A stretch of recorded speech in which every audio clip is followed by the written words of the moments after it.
Welcome back to the Good Leader podcast. I'm Will van der Hart, and it's a real pleasure today to have my dear friend, Reverend, the absolute Reverend, not the very Reverend yet, Ali Herbert. It's great to have you here. Ali, welcome. Thanks so much. It's really brilliant to be with you.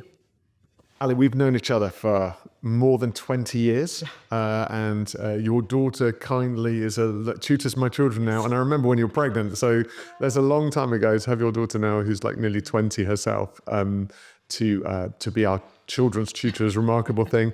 I'm godfather to one of your children. You've been an amazing friend and support to me over the years. And it's a delight now, as I say, emphasizing the fact that you became ordained a number of years ago and you're a senior leader in our network. And I'd love to just hear a bit more about what you're up to today. Well, I'd partly like to blame you for that, Will, because if I remember rightly, I had a conversation when I was thinking about ordination, and I rang you and you just said, Al, you've got to go big or go home. I was like, okay, I'll go for it then. But I am now associate pastor at Gas Street Church in Birmingham.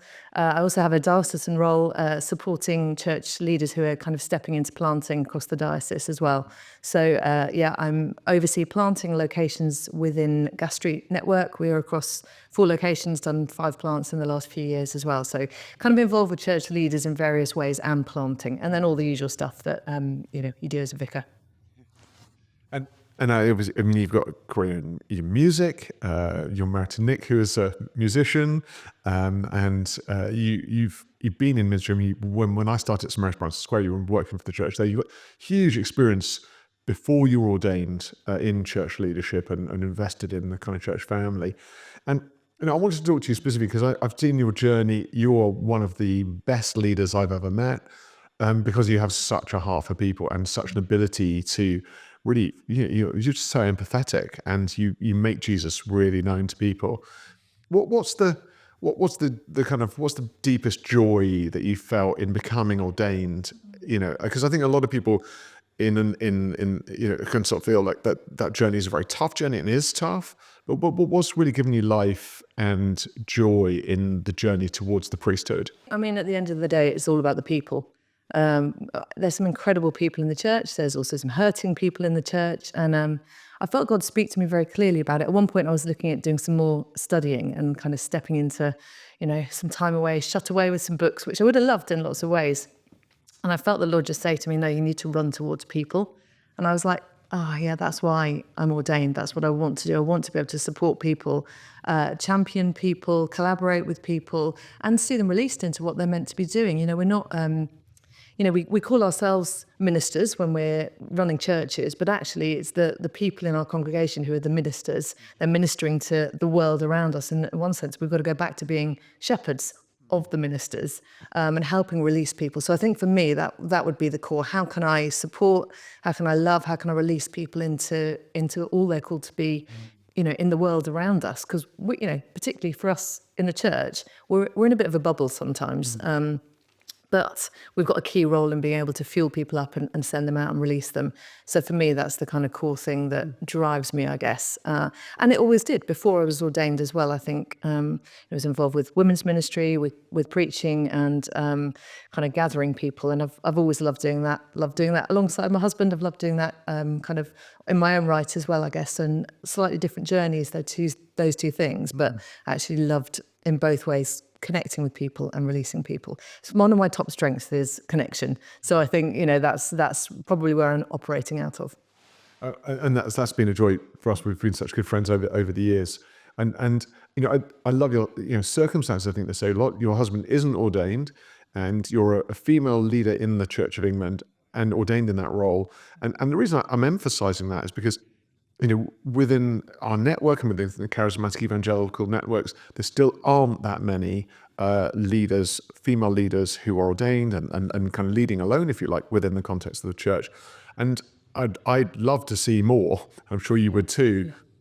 And the purpose of today's podcast was brilliant to introduce you and all that you're doing, but also I'd hope that we might also encourage some of the women within the network who might be thinking about ordination or might be early on their journey towards ordination, that this is a really important platform for them to minister from, and that actually there's a huge opportunity for them in Christian leadership. Do you want to share just a little bit about your experiences, both, maybe both good and also more difficult, just especially on the entry point to Christian leadership? Yeah. Yeah, I mean, there's lots of things within your question there around women leading, and I have to say I've had a pretty good time kind of leading, as in I've always had male and female champions and supports around me, and I'm aware that that's not the case for everyone. So I've been involved with the Orchard Leadership Conference, Women's Leadership Conference. And what's really interesting there is when we talk about women stepping into either ordained leadership or other leadership, how much pain there is and how much people are still being held back and still feel that there is a glass ceiling for them. I think it's the same issue around diversity, actually. People are absolutely coming through, but it's slow. It's much slower than we would want it to be. And yet we have to make these changes. You know, for the women, obviously around the world, it's 50% men, 50% women, or, you know, thereabouts.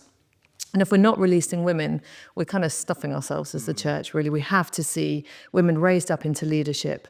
For me, like I say, I had, growing up, my dad's brilliant. He would always have championed me. And this is a word I come back to again and again, being championed, because I think that's really core for women in leadership. So I had a good experience growing up, being sort of believing I could do anything, that I wasn't held back. And my mum role modelling that for me as well, actually. She was a head teacher, always was a head teacher for her kind of working career.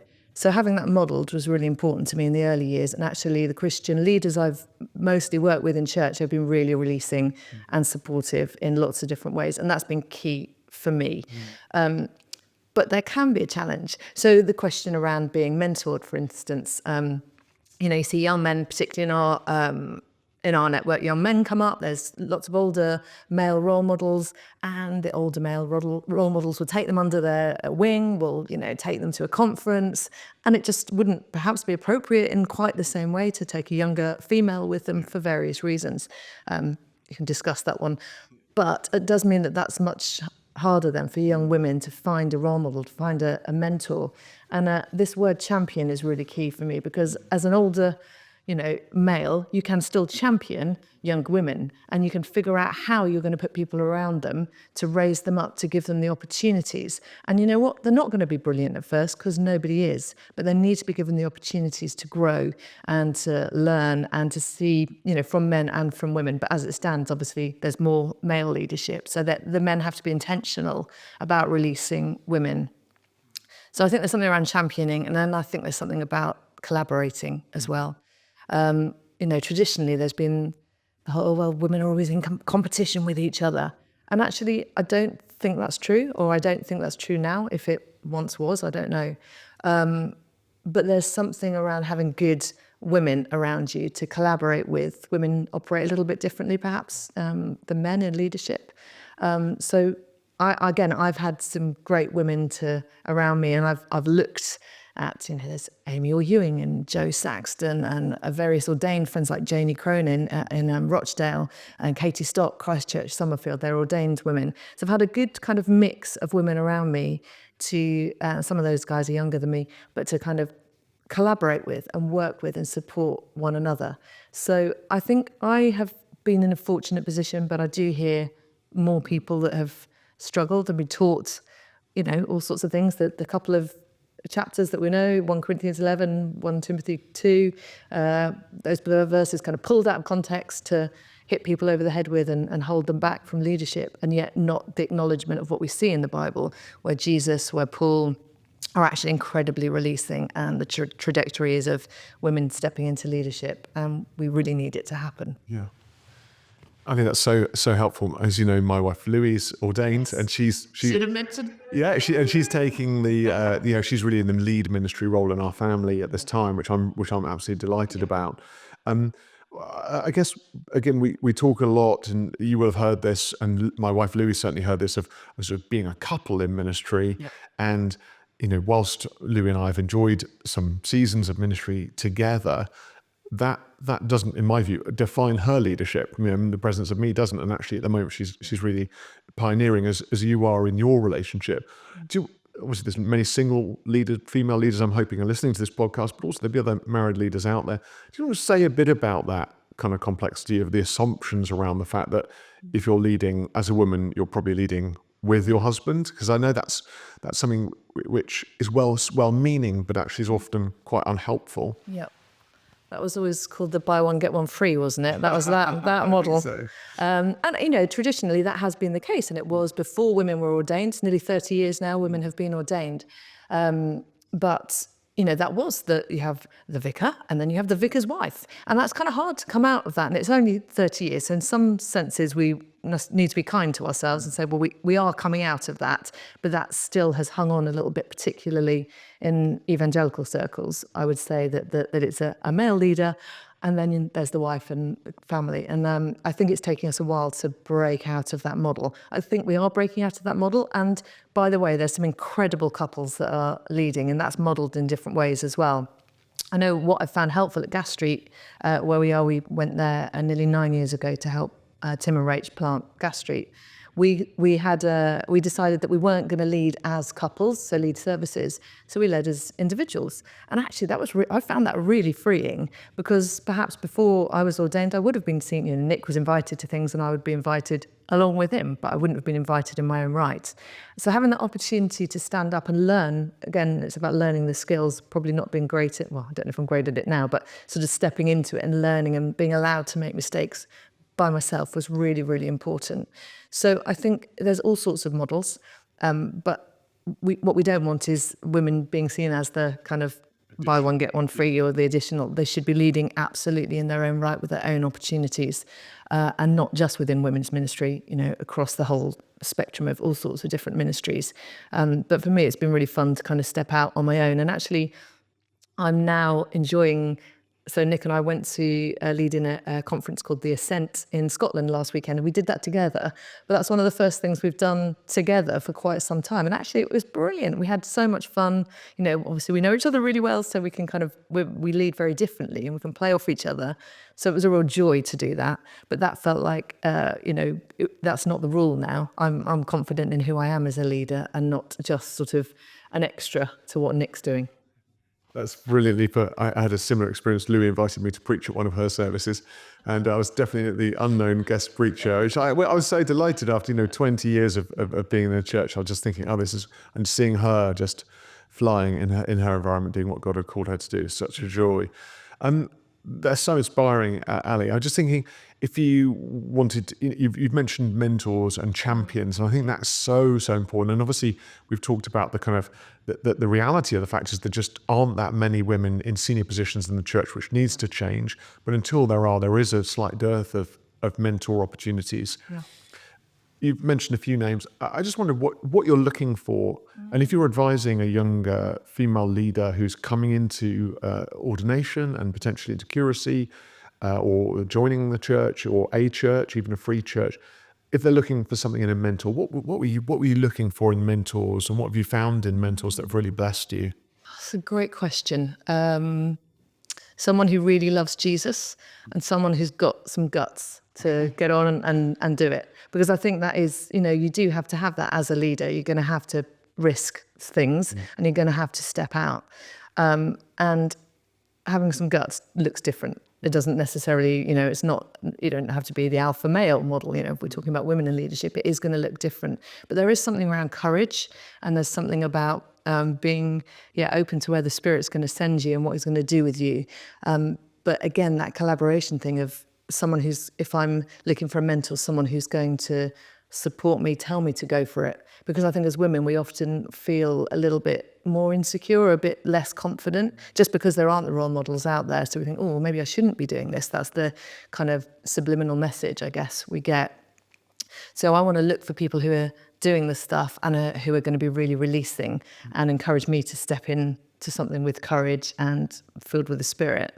One thing that I've found really helpful, actually looking sort of with younger women, is I literally set up something called Champion, where I prayed first, who's the Lord putting on my mind, and got like 4 younger women, and then we gather and we'd meet once a month for a year. So just to hear each other's stories, and I think we said, how do we keep you accountable to the yearnings of your heart? What's on your heart? What's the Lord calling you to do? How do we support one another? So I'm there as a sort of mentor figure, a little bit older perhaps, but then they're also doing that for one another. And we'd sort of journey through the year together, and seeing them kind of released, praying for each other. Actually, just the power of storytelling. So hearing each other's stories, where people have come from, was really powerful. But that's been a great thing to do. And I'd love to see more of those little groups set up. So I love the one-to-one thing, but actually just gathering a group, there's some power in that as well. Amazing. Ali, sadly, there's still, some, misogyny and chauvinism, alive in leadership, and something that I know many women in leadership have experienced. I mean, you've experienced it. I know my wife's experienced it. I was speaking to a very, very senior leader in the church recently, and it was quite shocking to see how much she had experienced. Just a bit of advice for a younger female leader who's in an environment, maybe someone unwittingly, unknowingly says something which is actually really unhelpful. What should they do? Yeah.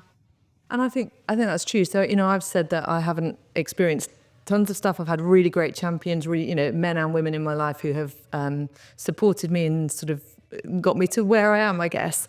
But I have still experienced conversations, emails, comments on social media, various little bits through my ministry. And while I feel like I've got enough equity and enough energy to go, actually, I'm going to keep going, I'm not going to let it bother me, there is just something when someone says something that's, saying, should you really be in ministry, which is what in effect they're saying.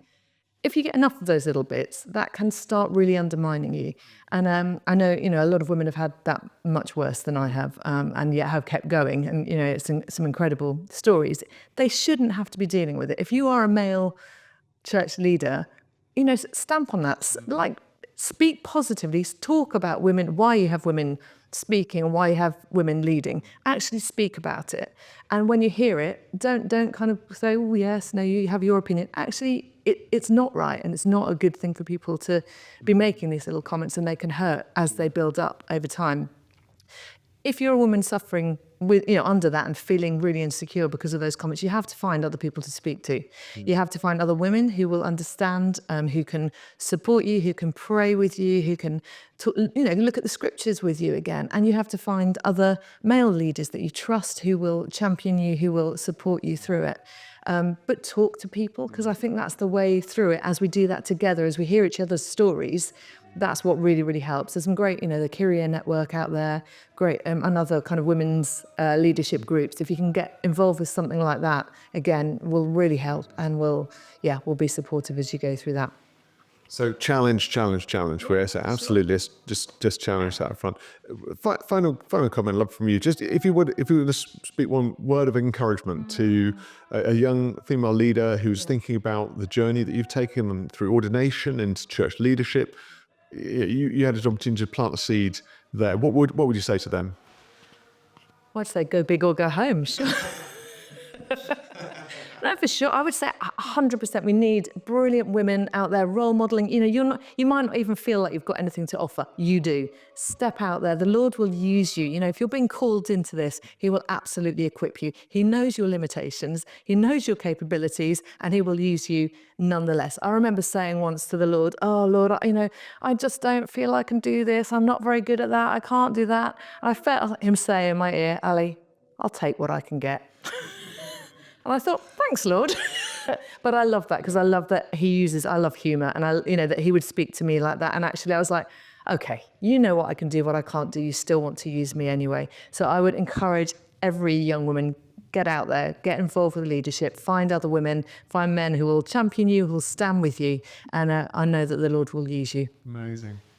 What an amazing encouragement. And I just want to speak directly to you. If you're a young woman who are if you're an older woman thinking about coming to ministry later in life, I just want to really encourage you to step forward in faith, hear what Ali said, go big and make those decisions. And also know there are a lot of male leaders out there who want to champion you in leadership, release you in leadership, support you in leadership, and do whatever they can to be sort of open whatever doors might be closed or need to be addressed. So we really want to encourage you on this episode to press into this area and see great examples like Ali here as a sign of hope that actually the church is a place of welcome for you. God bless you. Hope you have a really great day. Thanks for being with us here today on the Good Leader podcast.